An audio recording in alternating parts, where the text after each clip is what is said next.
সারা রাত ছিল স্বপ্নের রাত।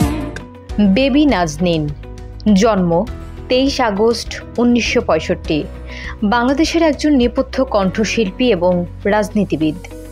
1976 সাল থেকে তিনি অনেক গান গেয়েছেন। তিনি 2003 সালে শ্রেষ্ঠ মহিলা গায়ক হিসেবে জাতীয় চলচ্চিত্র পুরস্কার লাভ করেন। এক নজর না দেখিলে বন্ধু দুনিয়ায় আন্ধার হয়। তিনি একাদশ জাতীয় সংসদ নির্বাচনে বিএনপি মনোনীত প্রার্থী ছিলেন। বেবি নাজনীনের কর্মজীবন সঙ্গীতময়।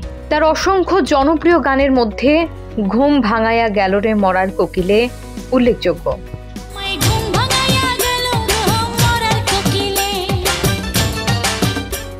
এছাড়া এলোমেলো বাতাসে উড়িয়েছি শাড়ির আঁচল, লোকে বলে আমার ঘরে নাকি চাঁদ এসেছে, ওই রংধনু থেকে কিছু কিছু রং, ও বন্ধুরে তুই কত দূরে, মানুষ নিষ্পাপ পৃথিবীতে আসে, দু চোখে ঘুম আসে না, কাল সারা রাত ছিল স্বপ্নেরও রাত।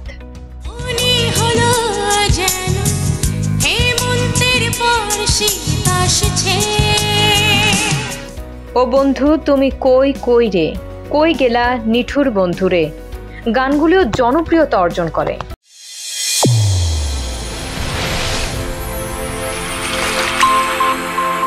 চ্যানেল A1 হৃদয়ের স্পন্দন।